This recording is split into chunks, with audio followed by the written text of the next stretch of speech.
यह कहानी एक छोटे से गांव की है जहां लोग शांति से रहते थे। लेकिन एक रात जब चांद आसमान में नहीं था, अजीब घटनाएं घटने लगी।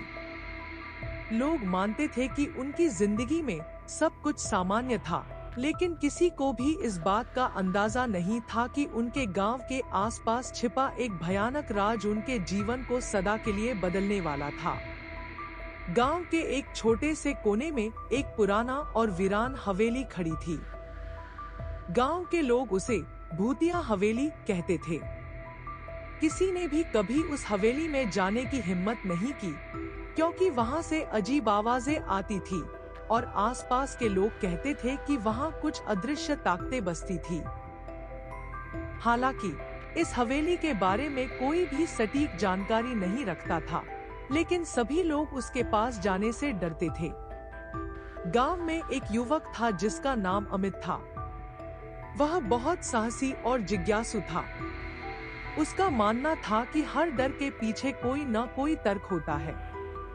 इसलिए वह अक्सर हवेली के पास जाता और उसकी कहानी जानने की कोशिश करता।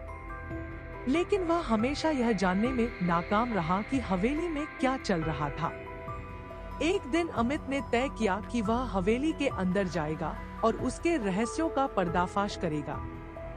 उसने दोस्तों से इसे छुपाया और रात के अंधेरे में अकेला ही हवेली की ओर चल पड़ा। हवेली के पास पहुंचते ही उसे महसूस हुआ कि वातावरण में कुछ अजीब था। हवेली के खंडहर से एक ठंडी हवाएं आ रही थी, जो उसकी रीढ़ में ठंडक पैदा कर रही थी। अमित ने दरवाजे को खोला और अंदर कदम रखा। अंदर घना अंधेरा था, लेकिन उसने अपनी टॉर्च को चालू किया और धीरे धीरे अंदर बढ़ने लगा। जैसे जैसे वह भीतर बढ़ता गया, उसे एहसास हुआ कि हवेली में एक भयानक सन्नाटा था। कहीं से भी कोई आवाज नहीं आ रही थी, जैसे सब कुछ मृत हो।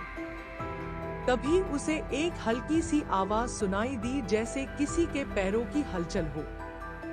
अमित ने मुड़कर देखा, लेकिन कुछ भी नहीं था। उसके दिल की धड़कन बढ़ गई, लेकिन उसने अपनी हिम्मत नहीं हारी। वह सीढ़ियों की ओर बढ़ा, जो एक ऊपरी मंजिल की ओर जाती थी।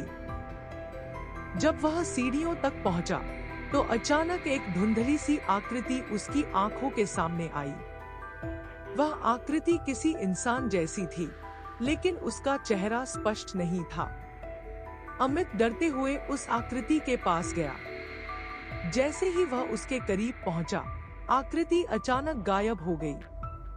अमित का दिल जोर जोर से धड़कने लगा। उसने टॉर्च की रोशनी को चारों ओर घुमाया, लेकिन कुछ भी दिखाई नहीं दिया। अमित ने महसूस किया कि हवेली में एक अजीब सी ठंडक फैल चुकी थी, जैसे कोई अंधेरा उसके भीतर समा गया हो। अचानक से उसे एक पुरानी किताब का एहसास हुआ, जो एक कोने में रखी थी। उसने उसे उठाया और पढ़ने की कोशिश की। किताब में लिखा था, जिसे यहाँ से नहीं जाना है, वह यहाँ की आत्माओं का हिस्सा बन जाएगा। अमित ने वह किताब जल्दी से बंद की और वापस निकलने की कोशिश की। लेकिन जैसे ही वह मुख्य दरवाजे तक पहुंचा, दरवाजा अपने आप बंद हो गया। अब उसे महसूस हुआ कि वह कहीं फंस चुका था। अचानक चारों ओर से अजीब आवाजें आने लगी, जैसे कोई चीखे रही हो, और हवा में एक मीठी लेकिन डरावनी गंध फैलने लगी। अमित ने सोचा कि अब वह बच नहीं सकता।